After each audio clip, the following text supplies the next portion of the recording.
Hi guys, Anna from Amber Acres here. We're inside barn 1 again today.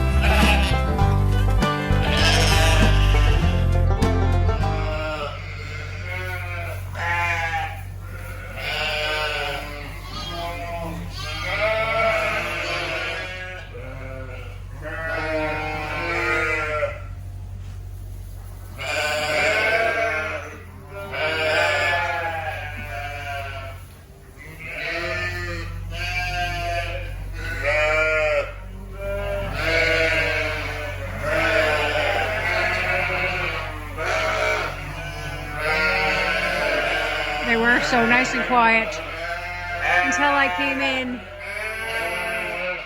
This is barn 1. It's a very simple setup.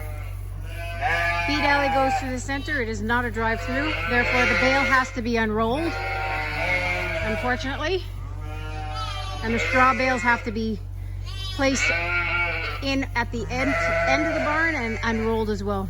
The disadvantage of that is that we end up having to put a full bale and the pack climbs quick enough.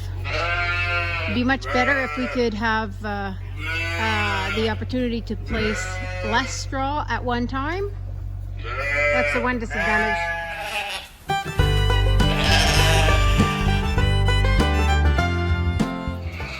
So today we're looking into all of the barns, have a glimpse as to how we're doing, which animals are where, which groups are which, the noise they make, the sounds, the behaviors. It's nuts. The difference between one barn to the next. Now we're heading off to where the rams are with the group of cedars.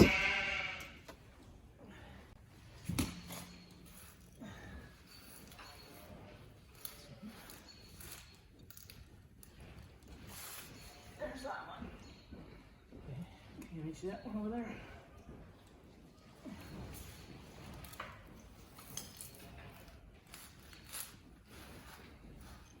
Alright, is this far enough forward? He's still super far back. No, it's right back up against his leg. So it's in the right spot? Yeah.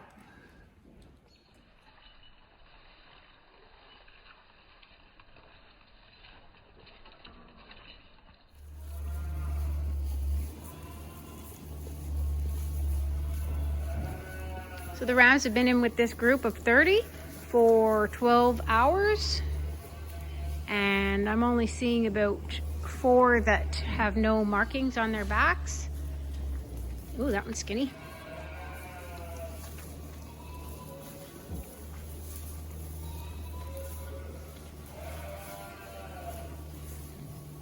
The green paint on their close to their neck is not reflective of the breeding chalk. It is an indication that these are the selected 30 to be part of our trial cedars program. I thought that the chalk was to identify which ram was breeding, but the guys have explained that it's mainly to know that if the animal has in fact been bred. Inside barn 2. There's babies everywhere. Everywhere, I say, everywhere. A bunch of them following me around. They think I got milk for them. Ugh.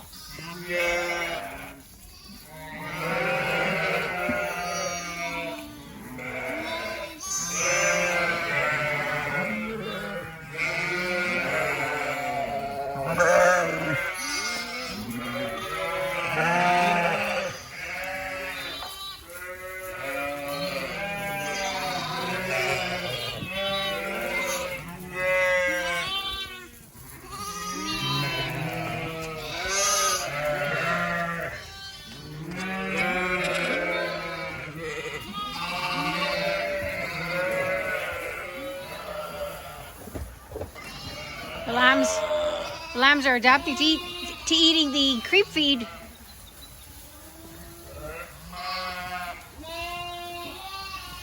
They're really starting to grow now.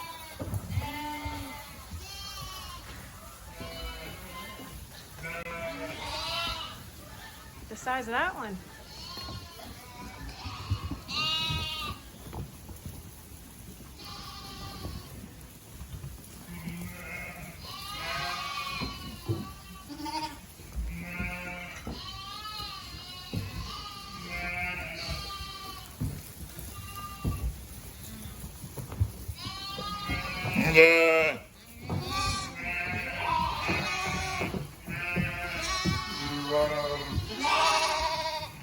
Ready, set, go!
I have one bottle that I walk around with and just top up some of these little beauties, but I've accumulated too many little friends that have become scavengers.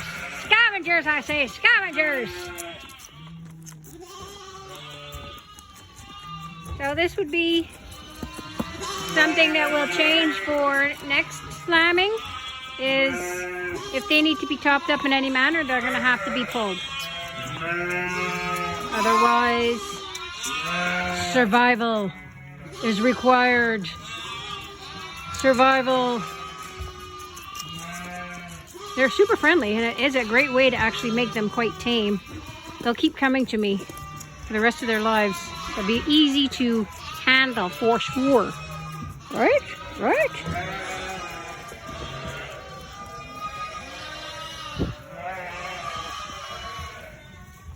So inside barn 2, right now it's always quite loud, and there are no, it's just one open family pen at this point. We had 25 days of lambing, 26, actually 26.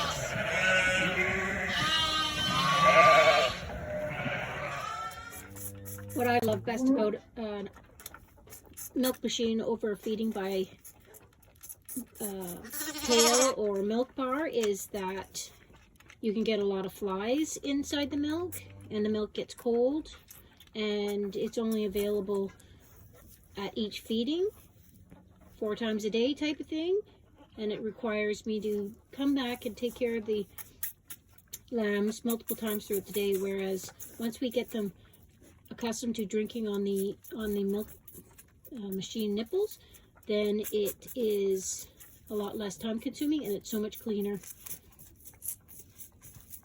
And the main advantage is that they can drink throughout the 24-hour period, and they don't have to wait for me to come in and provide them with the milk. It's just here at all times. It's wonderful. It's a great addition to our sheep operation this year. Nice. This guy's got on it too. This is the one I just brought in this morning and fought with him a little bit to get going, but now you can see he's totally on it. Oh, let's see. There we go. Good, good, good. I'll check on him a couple of times again throughout the day. By tomorrow he should be good to go. Oh. Okay, I've got 2 sick pens. One, I've got the warming barrel in, and 2 lambs that have pneumonia, and they needed to be away from the flock because they could transfer that that infection to the rest of the flock, and we don't want to infect the full flock. So if they indicated that, if they showed signs of pneumonia and had a temperature, we would treat them with some medicine, and then they would be removed and put into this small sick pen. It's away. You can hear it coughing.